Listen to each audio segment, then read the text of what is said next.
first thing you have to write. Very well done. I need to get that. So I do like my friends merit work. I realized the first year and a half I was told I didn't pick hard. There you go. So I like U.S. I know. I just want to sort of thing and have. And Maybe that was like my things. we're doing it. Sorted. All right, well, it is 12:50. I am going to get started. My name is Laura Pastore. I'm the Division Director of Adult Education in Indiana. And we have a pretty manageable group today. So I want to hear, I see a lot of Indiana people, which makes me really happy, but I would love to hear where everyone is from. If we can go around real quick, if you just want to say your state, what area you work in, if you work with ELL, Career Pathways, ABE in general, that would be great. So I'm going to start here with Virginia. My name's Haley. I'm from Virginia. I work at the Virginia Adult Learning Resource Center. So we're the PD center for the state of Virginia, AFL funded.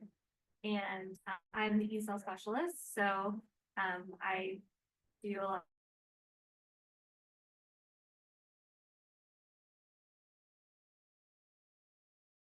Hi, Tina. Hi, I'm the director of our professional learning system for New Mexico. Mexico, awesome, welcome.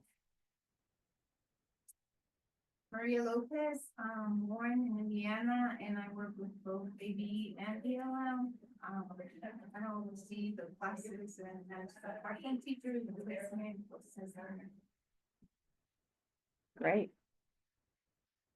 I work for Washington Township in Indianapolis, the public school district's adult education program, and I work with teachers and students. Wonderful. Brenda Gaston, and I am the ESL teacher and also the instructional coach. So working with medical learners at the advanced level and coaching other teachers. Great.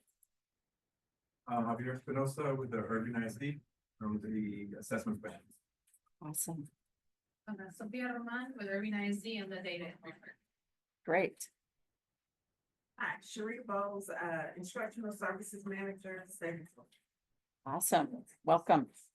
I'm Vanessa Blade. I'm a career navigator for Navarro College here in Texas, and I am over the advanced ESL for ITPs and ELCE, and I do IETs also.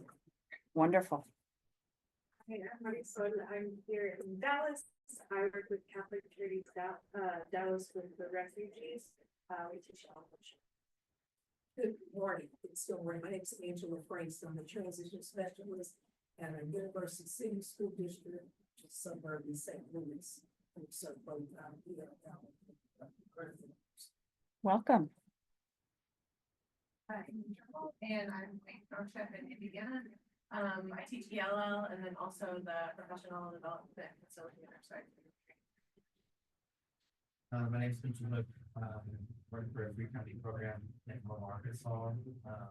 ESL coordinator, ED tester, ESL instructor. I mean, we're up on hats. Imagine that. Yeah. Adult ed wearing lots of hats. That never happens. Bobby McGee Benson. I'm with Kilgore College Adult Education. I am the ELL coordinator, and I teach a class for international profession. Wonderful. Okay, great. Our new joining, where are you from? Yeah, I'm Fabiana de Medeiros, from Maryland, Montgomery College, Uh-huh. navigator and job developer. Okay, great. Welcome. Okay, so we've got some nice diversity as far as where people are from. Like I said, I think we still have more Indiana people than Texas people here, but I don't know, it's close. Yeah. And so I'm going to talk a little bit about an initiative we started this year in Indiana, and I will be very, very transparent. I learned a lot of the things that I put in place at COABE last year through Synergy Texas presentations, but we have a little bit of a different spin than what Synergy Texas does because we did push this out at the state and make it an initiative through our competitive grant process to set up supporting internationally trained professionals through a provider network in Indiana. So I'm just going to share how we stood that up in our state. And this can be applicable either at a state level, at a regional level, at a community college system level, or an individual program. So hopefully there'll be a lot of information that you can take and share back. But once again, I'm going to talk through, this is a fairly new initiative. I'm going to talk through the starting phases of it.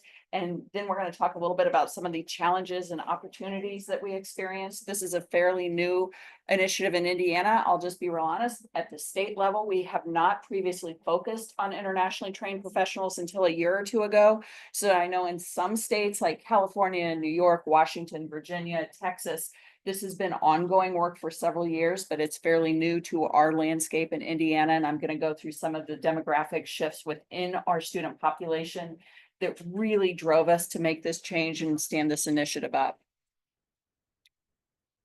Anyone on the chat?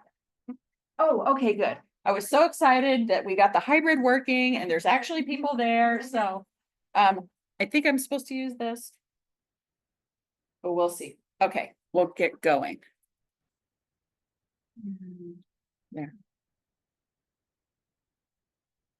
There we go. Okay, real quick, here's our agenda. We did our introductions, which was wonderful. We're going to talk just some real basic ITP definitions, talk about enrollment trends. I am going to hit on state level, but also national level. Our ELL Career Navigator Network, the career pathways that we are working on to stand up within the state in an organized way, the challenges, opportunities, and then we have time at the end for some conversation topics, because I would love to hear, once again, from states that have been doing this a little bit longer, a little bit further down the road, what you've seen and how we might be able to implement some of those ideas. So one of the best studies that I've read on internationally trained professionals was put out by the Migration Policy Institute. I think I added this resource on the Whova app. It's a, I would say mid-size, 15 to 20 page read. It's not too bad. It's very informational.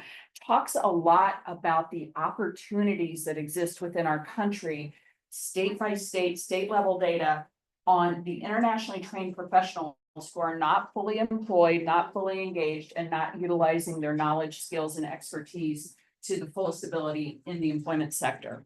So this was, like I said, very informative for me and helping kind of just paint a landscape of what's out there. And it was also very helpful to share with people within our state agency and in different organizations, because it gives you some real quick talking points as to who ITPs are, what it looks like across the country, and where the opportunities lie. So there's a great little inset chart within this study, and it talks about the barriers to full employment.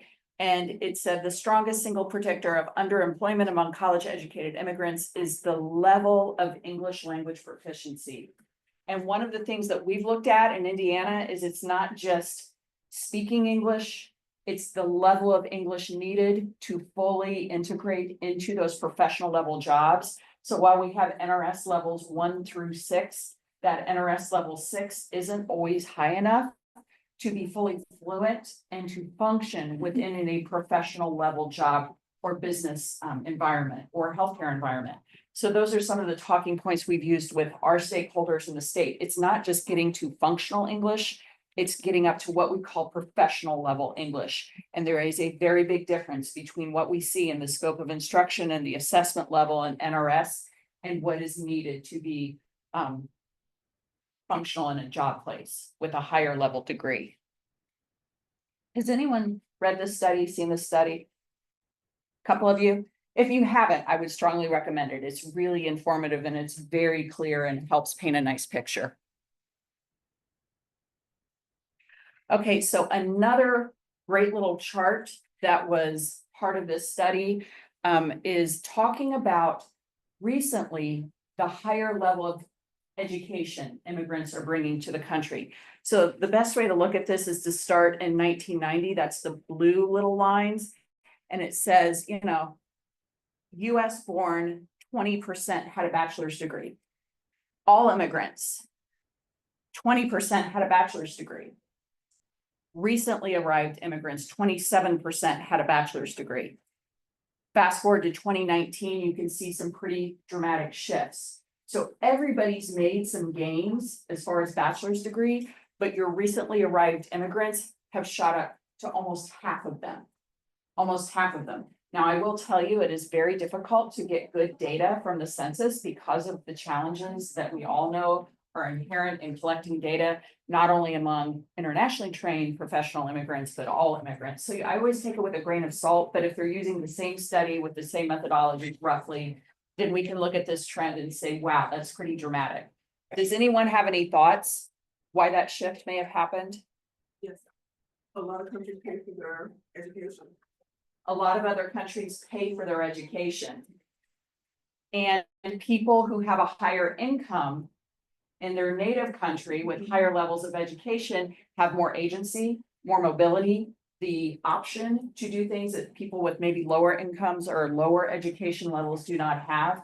So it tracks and makes sense in your mind, but a lot of people inherently don't think of that because we have certain stereotypes and images in our minds or in other people's minds of who immigrants are. So it's really important to have these baseline talking points to be able to demonstrate that there is this population, they are here, and they are an overlooked opportunity within the adult basic education student landscape. So that was census data, and census data is projections, right? So it's very hard to get concrete numbers. Who is familiar with the national reporting system? Okay, most of us, some of us. So for adult education through the AEFLA, we owe a title to, Octave, all the little acronyms out there. Bless you. There is a fairly developed data collection system that goes back a couple of decades, I think to right around 2000 is when they started collecting this data. And they collect this data at a national and state level, and you can go on to National Reporting System, I think it's .org, or you can, just look up and Google National Reporting System, and you can get to a portal where you can access this information. But particular to internationally trained professionals, we look at Table 6. So Table 6, and they give you a drop down, and the most recent year for aggregate data is 2022-23. And you go down and you look at non-U.S. based schooling down to post-secondary or professional degree. And that is the number that they recorded in 22-23 for all of adult education. 133,218. That is the population that is present in the adult ed world, okay? And roughly, I think we had 1.2 million students in that year. So do the math real quick. It's about 13%, right around 13%.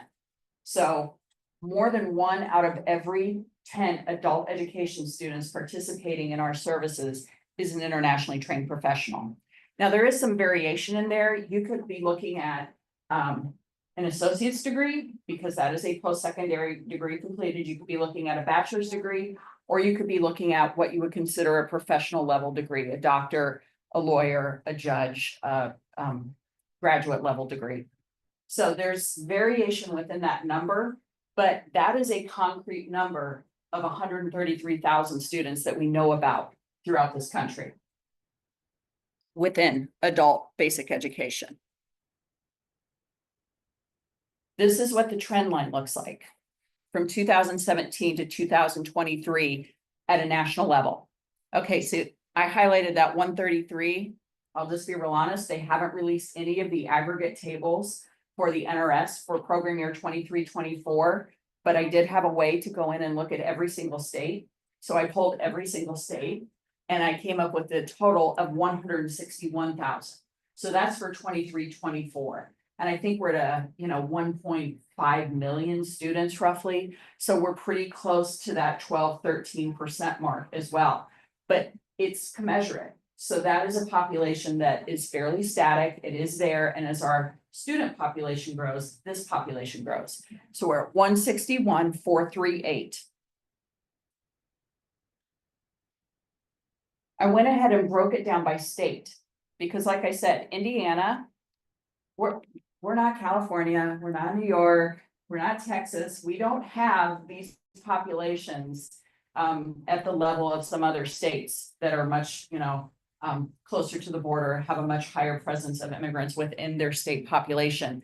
But as you can see, we have 2,672, and I'll get give you our trend line as a state here in a moment.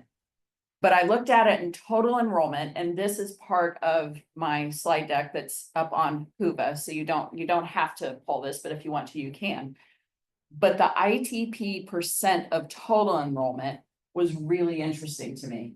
And this is where, you know, at a state level, I don't think anyone from New Hampshire's here, but 1 every 4 New Hampshire students in adult basic education is an ITP. And if you're not really looking for this population, you're not gonna find it, are you? So you really have to understand who they are, how to find that data point, because it's being captured, but unless you have that aggregate total, it's very hard to kind of get a whole picture. And sometimes that aggregate total can only be derived at the state level. Because when you're down in the work, you'll see it anecdotally as a teacher, as an executive director, as a program director, as a coordinator, but you're not sure what it looks like from a total picture. So you can see, there's Texas, number 3, 16,403. But once again, really interesting, Pennsylvania, 23%. Massachusetts does not surprise me. They have both a pretty high number. They're a number 7, over 5,000 ITPs, almost 20% in their student population. But you drop down, there's Indiana, 16th in total enrollment. And we are a little bit lower than the national average. But like I said, we've seen a dramatic increase as a state, because you don't think of Indiana as a state that's going to have a lot of immigrants, or B, a lot of internationally trained professionals. So that's what Indiana looks like. So you can see we've always had these students within the mix of our adult education programs, but until about 21, 22, 23, we didn't start really paying attention to who they are and making sure we had services that were there to support them, because obviously they're a little bit different than some of our typical students, and reasons why they come and how quickly they progress through our program and what they're looking for once they leave our program, what they're hoping to transition to. So 23, 24, we are at 2672. I looked this morning and we're actually at 2670 as of this morning, March 31st. So we will get to approximately 3,000 this year. So we will keep going up. We're on track to hit about 27,000 students enrollment in Indiana, which is pretty decent size for our size of our state. But our ITPs are tracking right around that 10-11% range, which is pretty consistent from year to year. Now, we haven't done anything to promote our services specifically to ITPs. We have not done outreach around that. I think at some point that is something we may consider in our state, but this is the natural attendance levels of people who find us, which, why would that make sense? Why would they be more likely to find us than average ELL students? They're highly educated. They're used to navigating systems, and they have some self.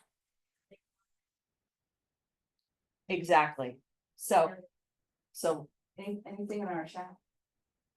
No, we're good. Okay. But this is the trend line we've seen. But if we went out and actively recruited, I think that would be different. And that's a question we need to ask ourselves. Once we get these services stood up where we can better support this type of student, do we want to be more intentional about trying to find ways to bring more of them into our programs? But I think the first part was, let's make sure that we're doing everything we can to support them where they're seeing success on terms that they are looking to achieve through the adult basic education system.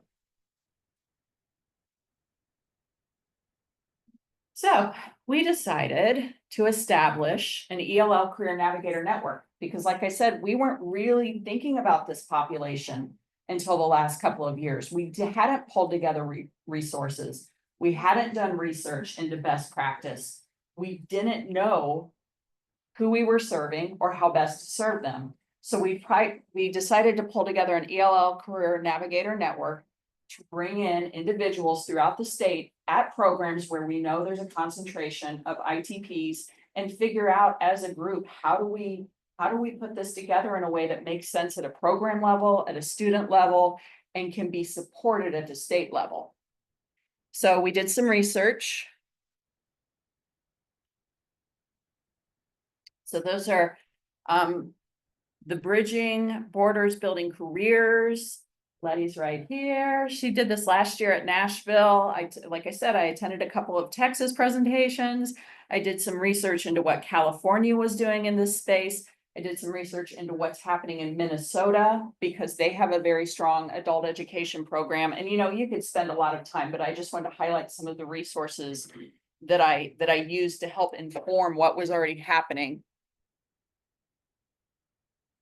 And then I think several of these are included as article attachments on the Whova app, but World Education Services, Pathways, e-guides, National Skills Coalition, Enhancing Access for Refugees and New Americans. So there's lots of groups putting out information, but it's taking those data points, understanding what they've been doing. A lot of this was at program levels. So a lot of the research that I found was at program levels. Now it can be lifted and aggregated up to a state level, but there's some different considerations when you do that. If you're implementing at a program level, you have a lot more flexibility. You're able to pivot a little bit quicker. You can kind of shift, but we did it a little bit differently. So the strategies we used to put this together, and I had to sell this within our agency, within the DWD agency, I had to sell it to our leadership and our stakeholders to say, okay, here's what we see. Here's all these data points. Here's what we want to do. Several states have put things in place. We wanted to develop an Indiana-specific WIOA immigrant eligibility checklist, resources, and cross-training.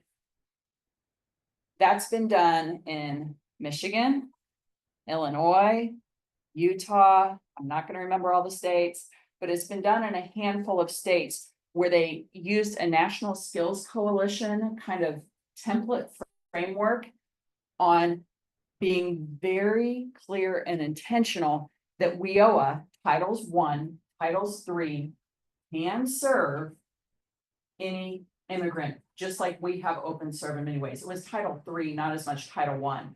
But Title 3, which is Wagner Pizer, which is generally through the American Job Centers throughout the country, they have an open door. They need to provide supports to people who have different language. There's not as many restrictions as you would think. Now, we don't know what's coming, but there is opportunity with your WIOA partners to provide supportive services. We all know Title II is a very open system. So we don't have barriers to bring people in, but it was really important to not just tell adult education providers, but we had a webinar in Indiana where we brought in our Title I and Title III partners to say, hey, you guys can serve pretty much anyone in Title III, and you can work with Title II, which is adult basic education, to leverage multiple services across this WIOA system. So that was one of the things we put in place, implement our career navigator position. And then this number 3, that's still on my wish list, build a preferred employer list to increase placement opportunities. Indiana has what's called the Workforce Education Initiative, which goes into workplace literacy, where we have partners with employers. Over the last couple of years, the biggest growth we've seen in these partnerships are employers who have primarily non-English speaking employees who are doing a great job, but they need better English in order to maintain and advance in their careers. And there's several programs here who do a lot of that work in Indiana. But that was some of the strategies we laid out to sell this to our leadership. So this is how we decided which programs would be able to get funding to provide an ELL Career Navigator. And that's what we did. We took our IELCE funding, which is a secondary grant beside our primary WIOA dollars for Title II. We used IELCE, which is generally to fund immigrant training and English proficiency, civics education. And we used it to establish this network. That was done by Washington State first. And that's how we were kind of ensured that we could use funding to support that type of position. But then we had to figure out, well, I'll just be real honest, everybody's like, yeah, I want to be an ELL Career Navigator. Can I be one? Because there's money and I'm gonna get an extra grant and that'll be great. But we had to go in and make sure the programs that were applying had ITPs, because some of them didn't even know. And that's okay, because like I said, this is all new for our state. A lot of people weren't aware of this population. So we went in and said, we have economic regions. We went in at the state level and identified where our ITPs were. We identified which programs they were in, and we used that as criteria to vet and kind of analyze our grant applications to determine which programs would be getting that funding. So we tried to be very thoughtful and strategic. There was a program up in Fort Wayne and they were a great program and they were so excited about this. And I'm like, you guys have 5 ITPs. I don't know if that's like a good, I don't think that's a good spot for you, because essentially we're gonna give you this funding and you're gonna have to go to a neighboring program to build out pathways for their ITPs, because you just don't have enough in your program to justify the funding going in this way to support this position. I don't think there's enough for your ELL Career Navigator to do. I mean, they'd be holding sessions every day, you know, with the same 5 people. It wasn't gonna work. So those are the position priorities. Who has ELL Career Navigators in their program or in their state? Well, you're Indiana, yes, okay. Yeah, in Utah, In Utah, not at the state level, but at the nonprofit that I work okay, great. Anyone else? It's not, some programs in Virginia have voluntarily done this, it's not the directive. Okay, so it's organically happening in the field. It's not necessarily being guided at the state level. Okay, They are using IELCE funds to pay them. okay, very good, very good. So our position priorities, we wanted to do additional data collection. We want them to serve as regional subject matter experts on these 3 things. And that's a big ask, especially for people at the program level who are just like, we owe eligibility. We don't know what that is. Anyone who comes in is eligible. So that was kind of a learning curve for some of the other title partners. And then ITP training pathways, which is what we spent most of our time on, in developing regional partners, organization, and barrier reduction. So one of the first things I got from one of my directors in a region was like, yeah, this is real nice. We want to do it, but you got to give me a job posting. Because I don't know what this is. So we created a job posting, and this is essentially what it looked like. Because once again, this was a position that with what they were not familiar. And I had one of my directors who said, you know, I want to keep my IELCE funding. I don't really want to do this, but you're making me, so I'm going to drag my feet and be a little bit difficult, but that's was the impetus for putting this together, because we had, a couple people who are not as excited about this initiative as we originally hoped, but the majority of our programs were very excited. So we put this together, core activities, but it's also unifying, because then once again, it provides that same framework and foundation for all of our ELL Career Navigators. So instead of one program saying, I'm going to have them do this, they're going to do orientations and assessment. And another program says, I'm going to have them work with employer. It just provides that uniform piece of guidance to get things going and off the ground. Does anyone look at this and see something that's missing to you? I'm just curious. Is there any kind of activities out there that you all have in your program or with your people that might be good additions? Because I'm sorry? I can't see that. Oh, okay. So I'll take a picture of it. It's all good. Connecting to employment. Connecting to employment.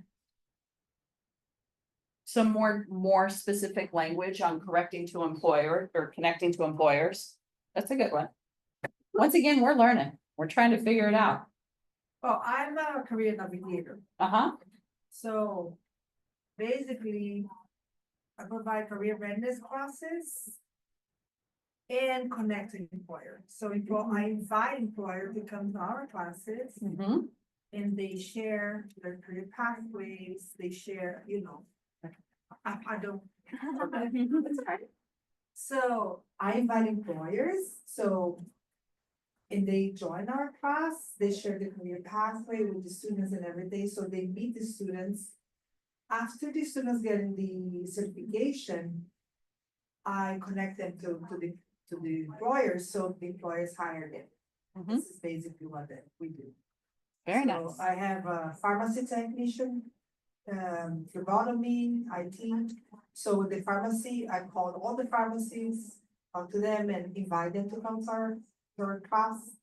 And we become a partner. So they hire students on the spot. That's awesome. So that's. Thank you. So I have a question, I'm sorry. Sure. So you have your navigators actively looking for employment for additional training. So are they the ones making the contact with the employers? Or do you have someone specific in your program that does that? That is like the employer lead. So. This description doesn't necessarily require the ELL Career Navigators to connect to employment. I think she was saying that was something specific to her role. So we didn't put that in as an initial activity. Honestly, the initial part of this was to better understand who the ITPs are at the program level. And then develop pathways, and some of those pathways might be more of a connect to an employer, and I'll get to that in a moment. Okay. Yeah, but what she's saying is her role is more connected with employers. Yes. I'm wondering about having their credentials recognized. Would that be a piece of what the navigator? Yes. Is it there? Or was it for one bullet? Yes. Extend, okay. Yeah. And I'll get to some of the training we did in that area here in another slide or two. Okay. There we go. Okay, so this is the meeting schedule we put together. So we awarded the grants in May-ish. And we said we need ELL Career Navigators identified by August.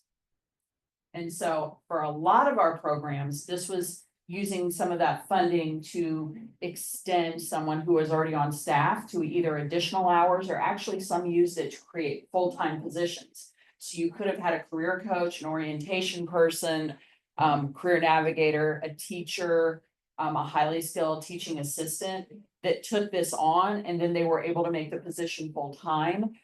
Or, you know, it could be kind of adding on to someone's roles. What was hard is we didn't encourage them necessarily to go out and find a new person, because especially in Indiana, there aren't a lot of people here, and it would have been not enough funds to do probably a full-time position.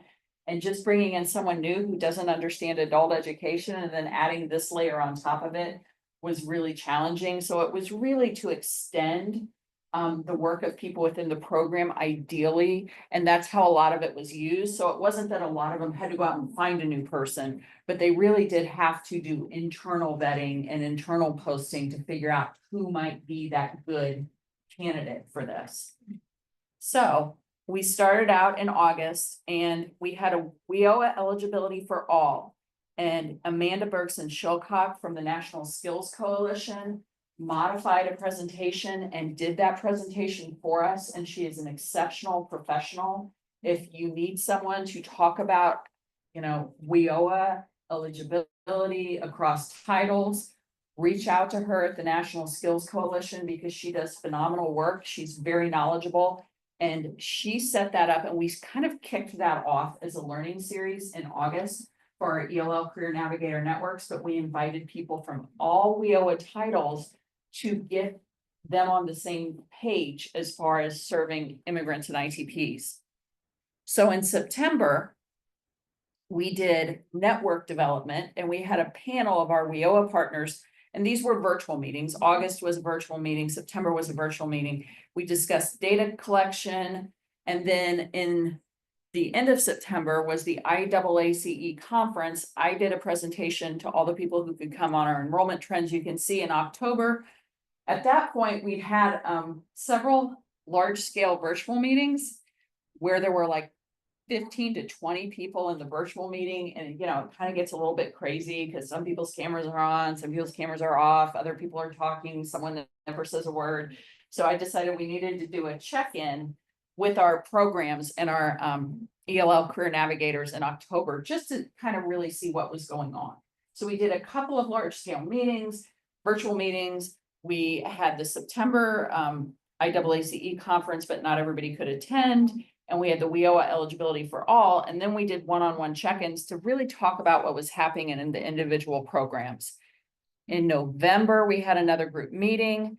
In December, that's when our program level data collection was due and people were looking at pathways. So we were sharing research throughout this time, sharing different articles, different research studies, so everybody could kind of get up to speed. And then January, we had WES, World Education Services, and Letty is here. Letty, I'm gonna say your last name wrong. Ferreira.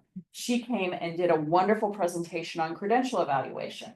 So that was part of the training series that we put together for these ELL Career Navigators, because credential evaluation is a key piece of better understanding, okay, how are we going to work with our IETPs to leverage their previous education?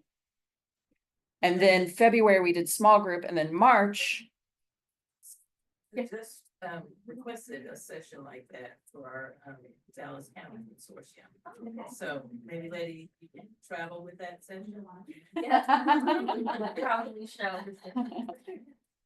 You like to come to New Mexico? I'll have my cards at the end. Giving you all sorts of props. I know, right? So, Extra work, but good work, Yeah. good work. But we did that virtually, and they provided a tour of their website, the e-guides, all of the different resources that they have attached to credential evaluation. And I know that was very appreciated.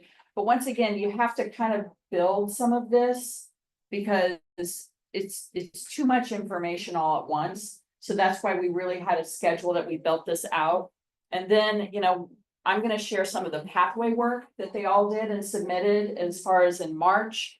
And then April through June, we're going to kind of meet and evaluate it. But the goal was for them to be able to develop. In September, we had them talk about their regional networks. And the goal is for them to convene a meeting and share the work of this whole state level network and be able to share not what they did, but what everybody else was doing across the state to show that there is a body of work that's being created, leveraged, shared, and extended through this Navigator network. So part of their project in the fall was to do surveys at their programs, because we collect data in our data system, but as you know, I could collect 400 pieces of data and people would just, you know, want to throw, you know, rocks at me for wanting all of these things collected, because if you've worked at a program level, you know, the more you ask, the more cumbersome it gets, the harder it is to get it. So we really paired off some of this data collection to the ELL Career Navigators for them to work with teachers, for them to interview students, for them to do this data collection kind of alongside what we ask of our programs, because otherwise it gets a little bit cumbersome. But here are the different employment sectors for those ELL students, and it's 718 responses. So you're like, well, you guys had 2,600 total, but you have to remember that was a snapshot in time. So at a select group of programs. So while we couldn't get every student, that was a really big chunk of students for one, you know, within, I think, about a month time frame that we asked this data collection to take place. So what we found is that business management and administration was where most of the students had an education or expertise background. And then you can see the different way it stacks down: education and training, a lot of teachers, nurses, IT. We had more engineers than we thought we would. We had more engineers come out of this study than we thought we would. And that was a little bit surprising. Some skilled trades, other, What stands out to you about business management and administration that you know about immigrants? Oh, entrepreneurs. A lot of them are business oriented, own their own business, have backgrounds in that area. So while we look at that education level, it also spoke to what they wanted to do moving forward.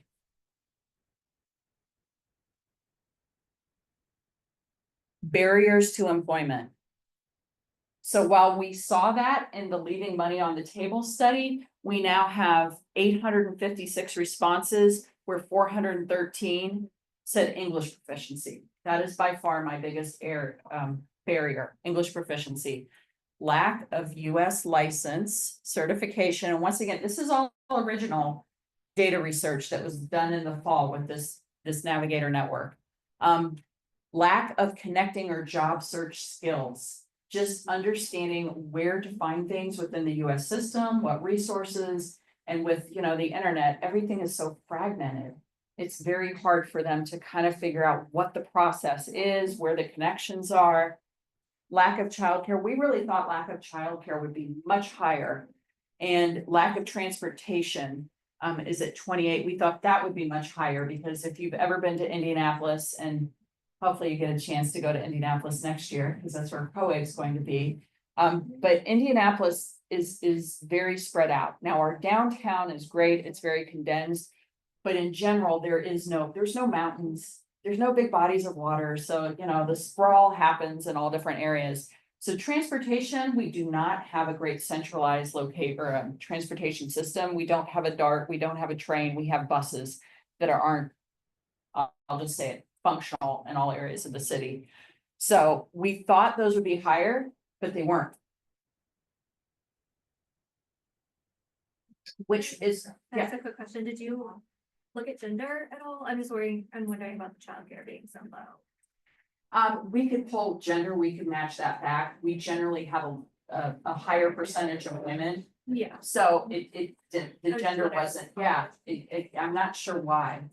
But we do have a lot of immigrant mothers who are ITP. So once again, I don't know if they've got that figured out or that just didn't come up.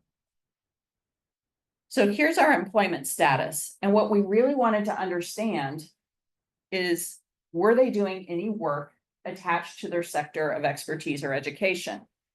And you can see out of 635, and we have some variation in this because not everybody answered every question in the data collection. So we just took what we got. And sometimes understanding things is hard, especially with limited English. So some of these questions didn't land as well. And, that's part of our data collection, a little bit standard of air there.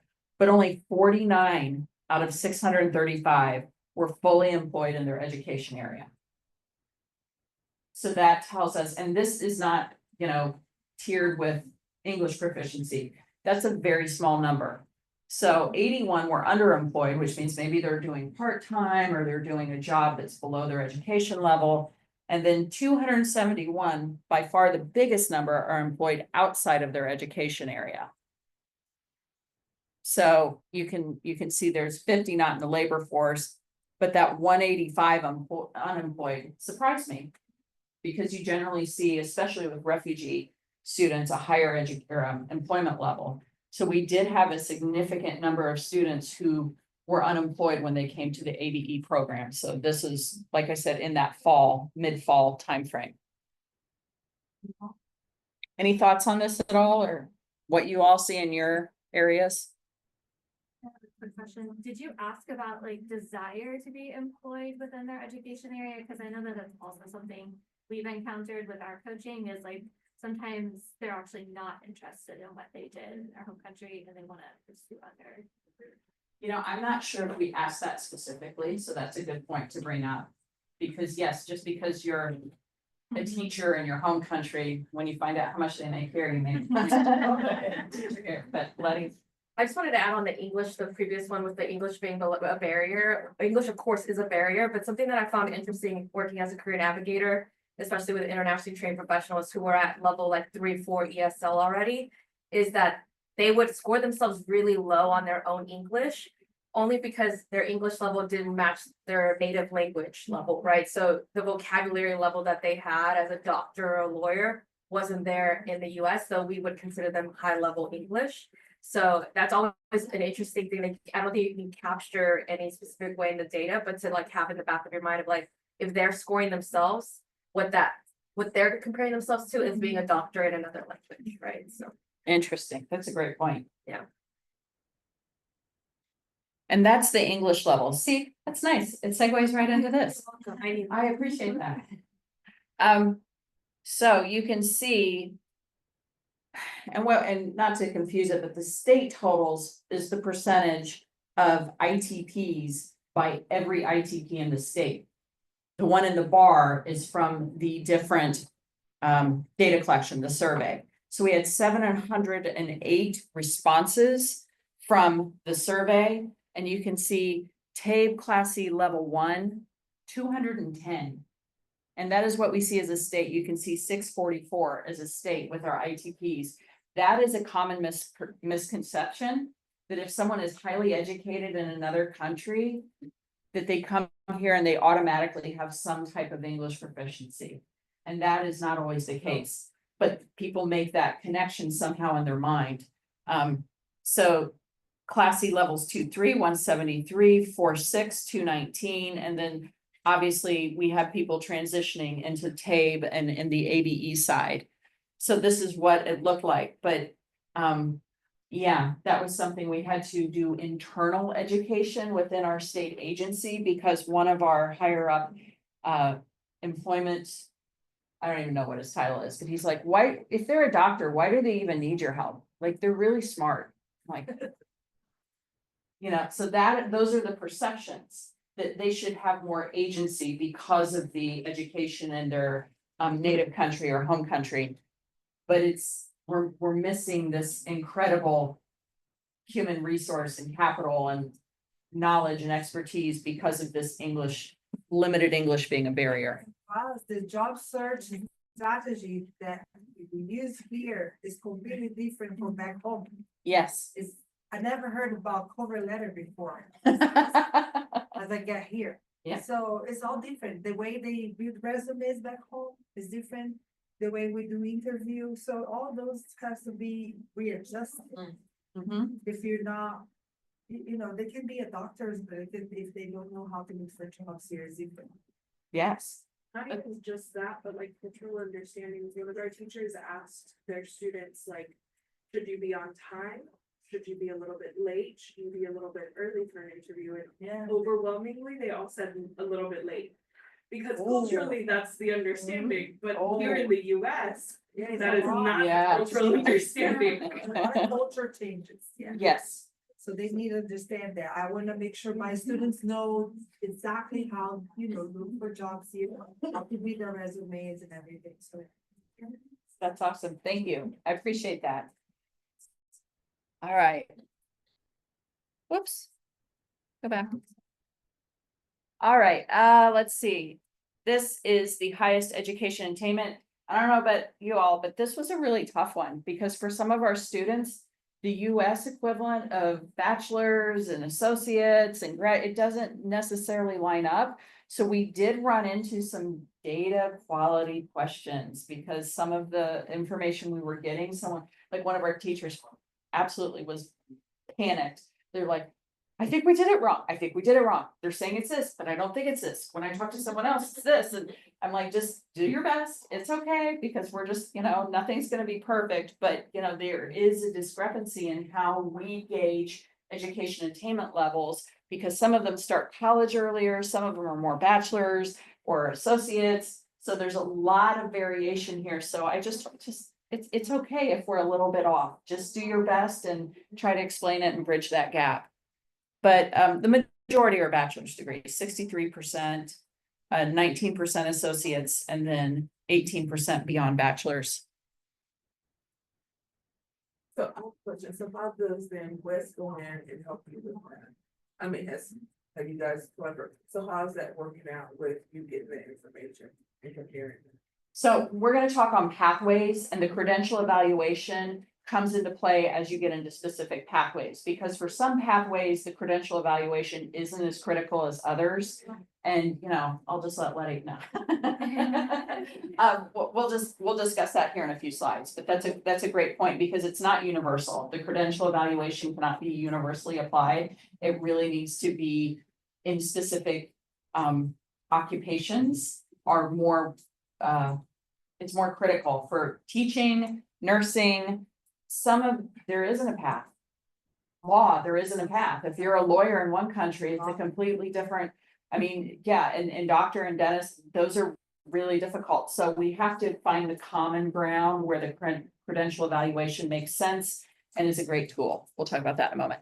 So once again, here's our top pathways, and this was all data derived. So this came out of our student database and the survey that they did. These are the top areas. So we said, hey, which of these do you have students in? Which of these as a career navigator do you want to tackle? Because we don't want every navigator to try and do each one, because that's duplicative. That's not the reason we have this state network. It was to kind of divide and conquer. So we had people pick which pathway they wanted to work on, and then we paired those different navigators across the state into little working groups where they would be able to collaborate and once again extend each other's work as opposed to duplicate it. So now I'm going to share, I think we're good on time. I'm going to share a couple of the pathways that we've got information back on. And once again, you can get more information online. This is the organic pathway build out that we have in Indiana. So education, we have a lot of educators from other countries. We have a lot of teachers. Who has a lot of teachers in their ITPs? Okay, a couple of you. And they would love to be teachers here in the US. They would love to be able to use that degree. What does that look like? So the positions aligned, the Indiana training or programs. We have a very large IET, integrated education and training network throughout the state. Parapro is one of the most common IETs we have in the state. That is a natural way to leverage education without having to get too far into the weeds in credential evaluation. So the Parapro certification, we did this in our school district. I was in a school district for 11 years. And when you bring someone in and they have a Parapro, but they are bilingual, multilingual, they will get paid more at the school district for being in my multilingual. In your state, if you want to become a parapro, but if you have a bachelor's degree back home, do you have to do the parapro certification? Yes, Okay, in my state, no. yes. Well, ours is like 50 hours. Like it's very much aligned to the TABE. In fact, the Parapro, the curriculum for the Parapro in the state of Indiana is TABE.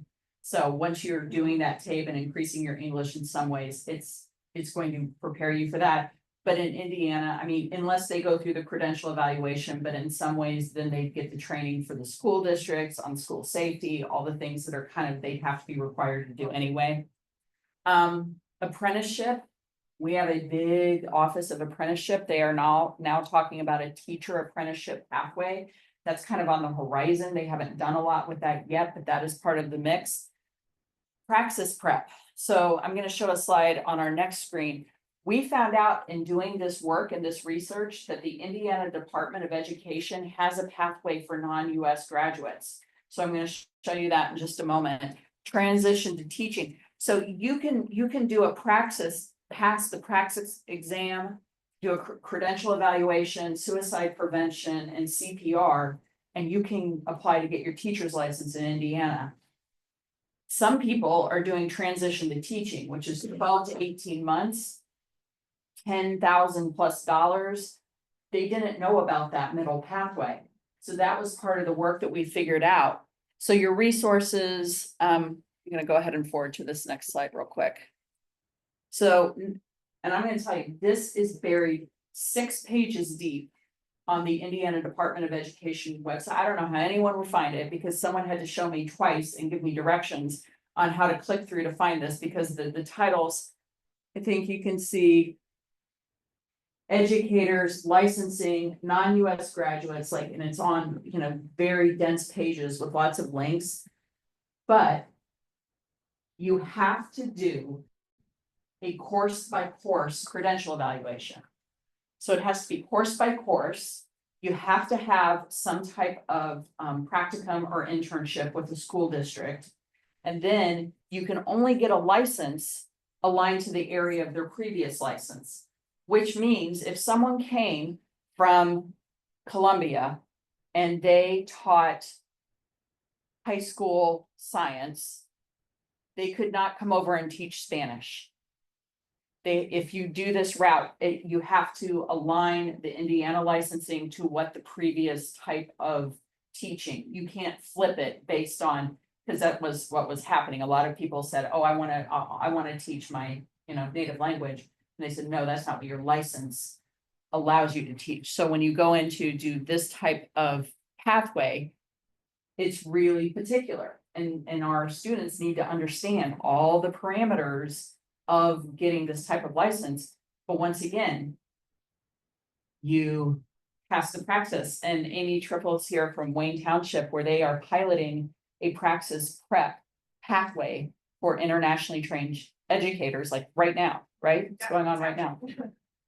But finding this path, but prior to finding this path, you were looking at a transition to teaching, which would have been a much more extensive level of coursework, cost a lot more money. But through this network, we put this in play and they were able to implement it like immediately. And this is something that we can now share out across the state once this pilot goes through and figure out English levels, all this. What's crazy to me is they have all these parameters for teaching, no English level. It's amazing. No English level. And I remember asking them, they were just, it's like, it just didn't even register with them. I'm like, okay, all right, we need to work together more. But all of these things, no English level. So they just assumed if someone could pass praxis, but that doesn't get into conversational or listening. So You can navigate all of this.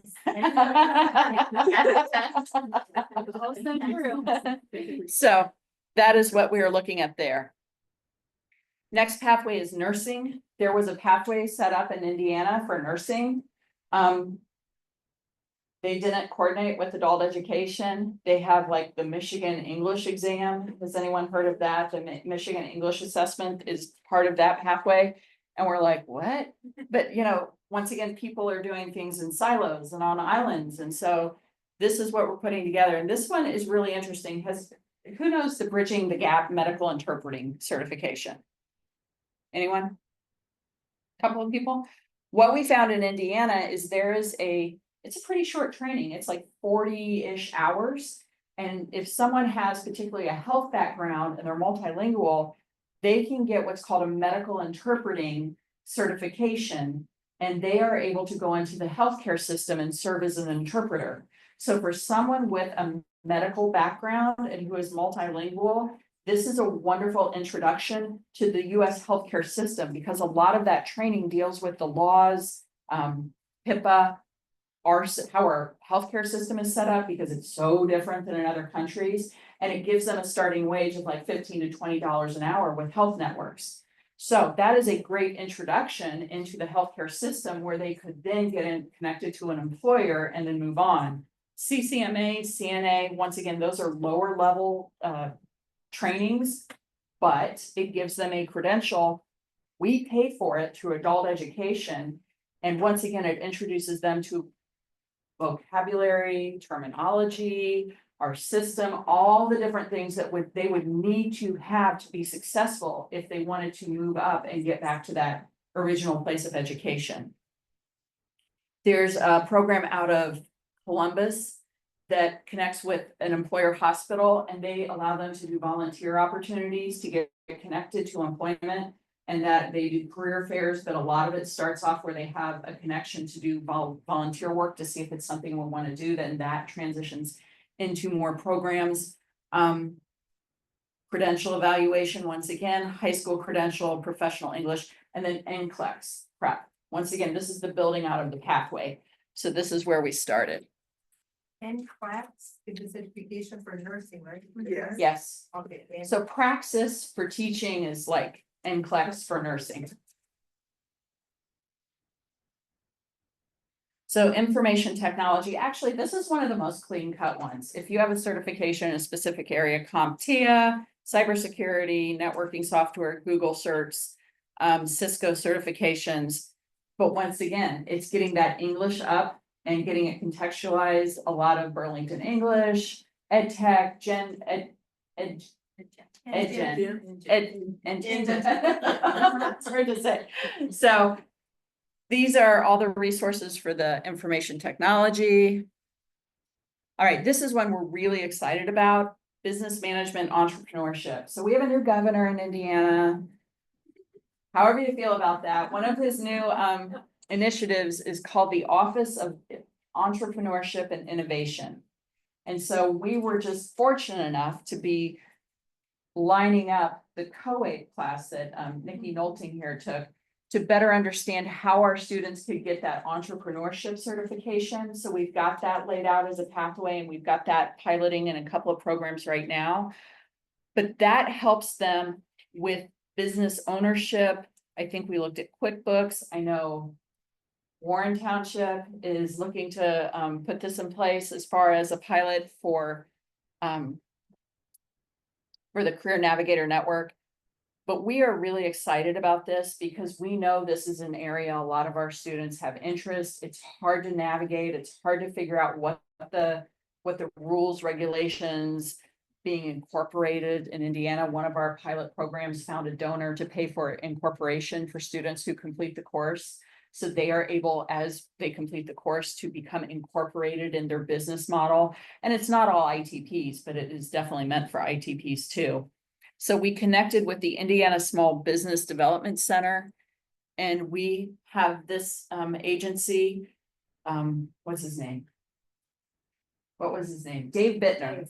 Dave Bittner came on to our statewide call and did a presentation on what this organization does for small businesses in Indiana and how they connect mentors to them. So once again, we're trying to be the facilitator for these resources and share them broadly, and then have these implementation points with our ELL Career Navigators. Lauren, those small business corporations are all across the country too. Yeah. And they're free. Their services are free. They should be in every state, right? They should be in every state. So Nikki's done a lot of work on this. So we're really excited to see where this goes. That is another pathway. And we are right on time to start wrapping up. Okay, some of our challenges and opportunities. There've been a lot.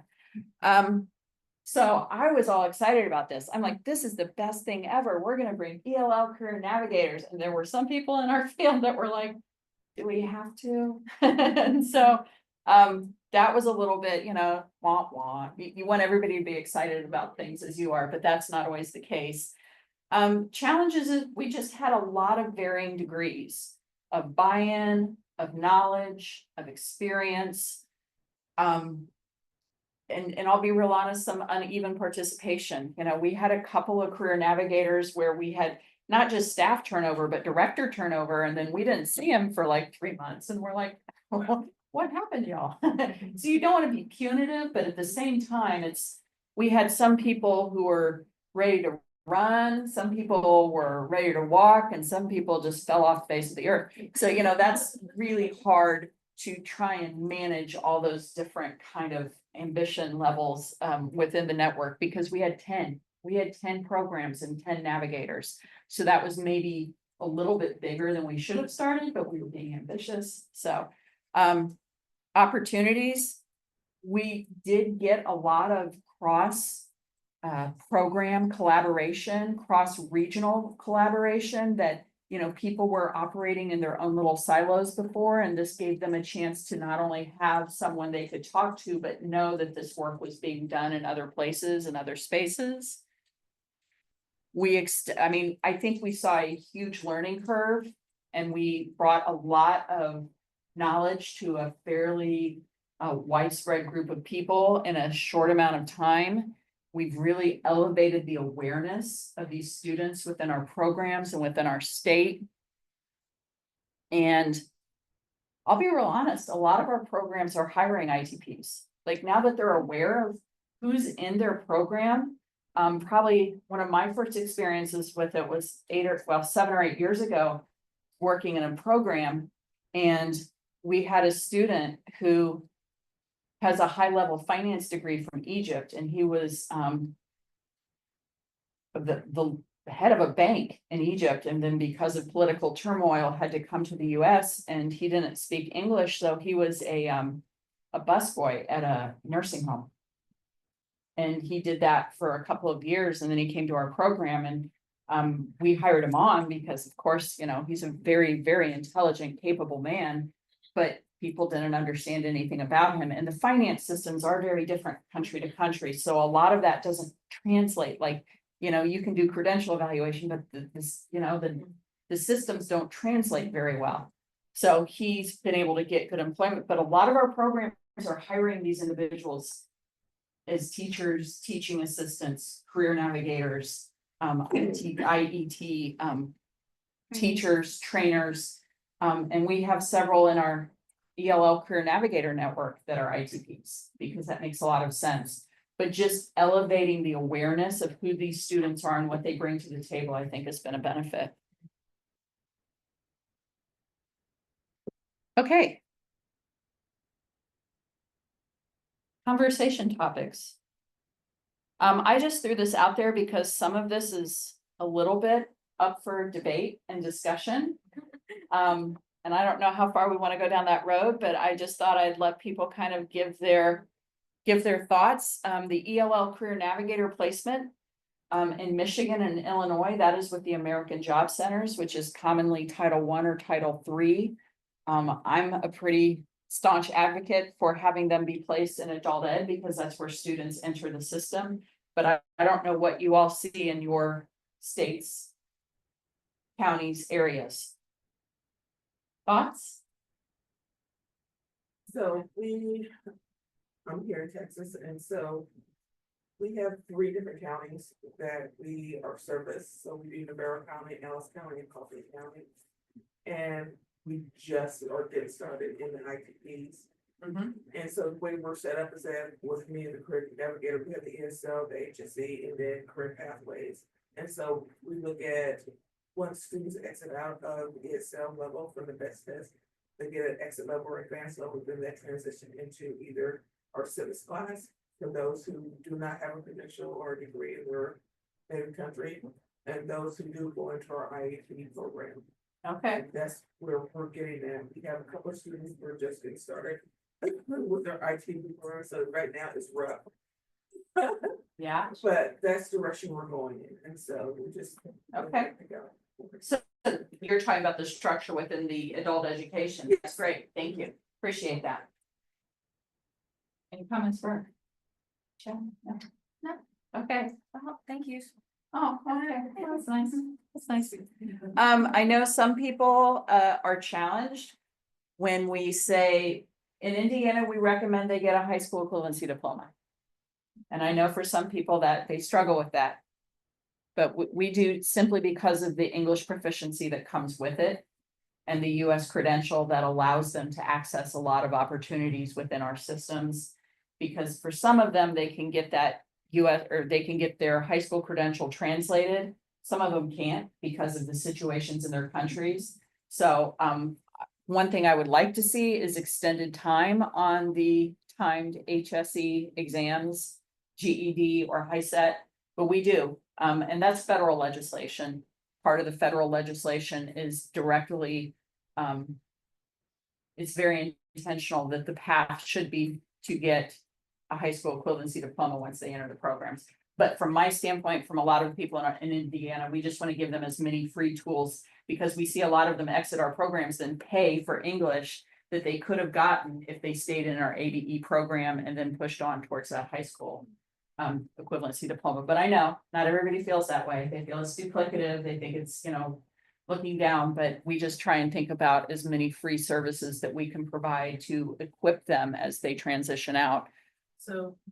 Yeah. For that, because I do hear that often, that, you know, we should be ashamed of ourselves offering them high school diploma when they're already in there. So the pushback that you receive, I mean, where does it come from? Honestly, I think it comes more internally from our own staff as opposed to the students, because a lot of the students want as much free service, teaching, education as they can get. And when we are doing a really interesting study with Indiana University targeting emergent readers, and we did the study in two different silos. One is native English speakers and one is emergent readers from other countries.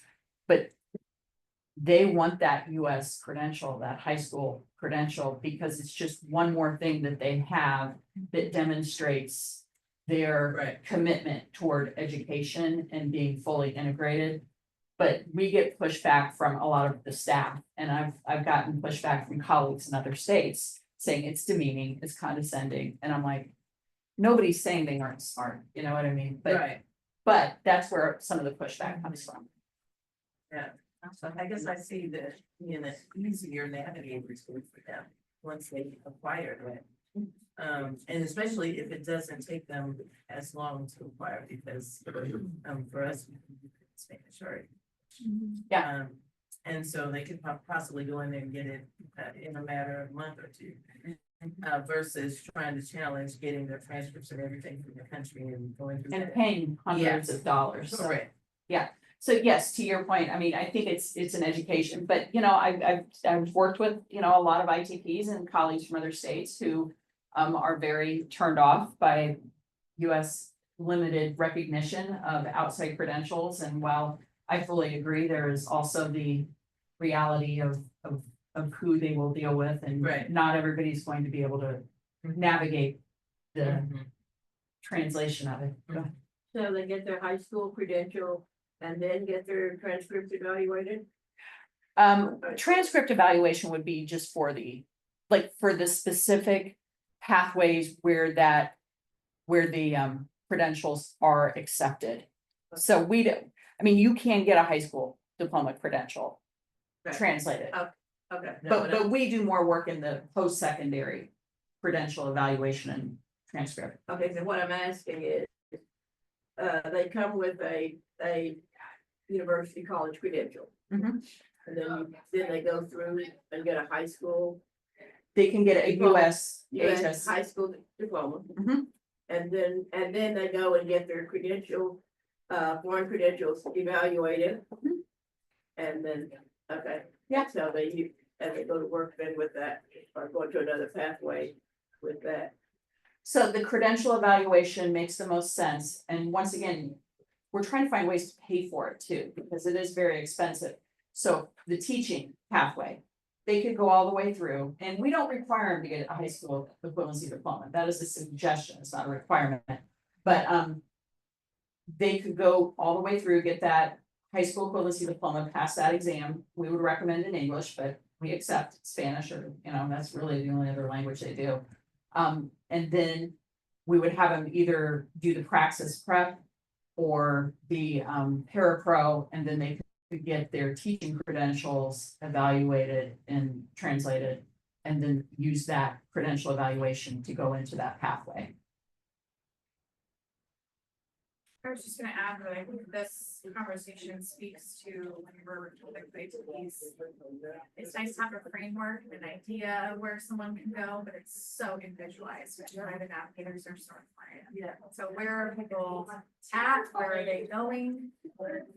That matters when we're talking about things like, do you need a GP or a high school equivalency? Is that something you need to have in hand, or are there other ways that you can move forward? And the navigation is part of that, like where are you going, what do you want, what, students have agency. Yeah, it's hard to do a universal rule to everything. It's really about the tools and resources. Yeah.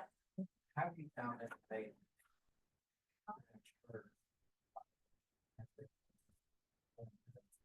Well, interestingly enough, we can do it through our IELCE grant, but we owe a Title I and Title III. That's why we did that eligibility webinar. If they're duly enrolled, they should be paying for that, because that's an employment credential, and that's why we were trying to do that up front.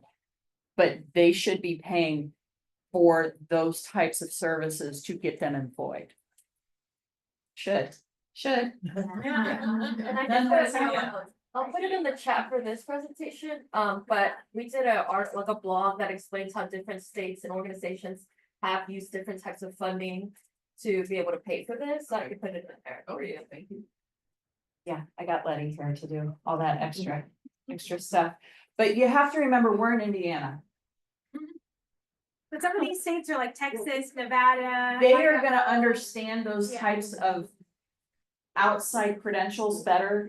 Indiana's not used to a lot of this. A lot of our employers aren't used to this population. So in Texas or California, where there's more common understanding and acceptance, you may not take these pathways, but in Indiana, it's, you know, your English, like, English has to be very strong in Indiana because they do not have as many multilingual people in the workforce.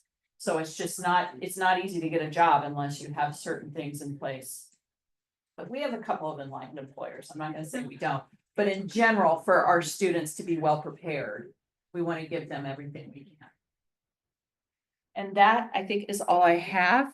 Thank you all for being here. I really appreciate you guys. You're wonderful.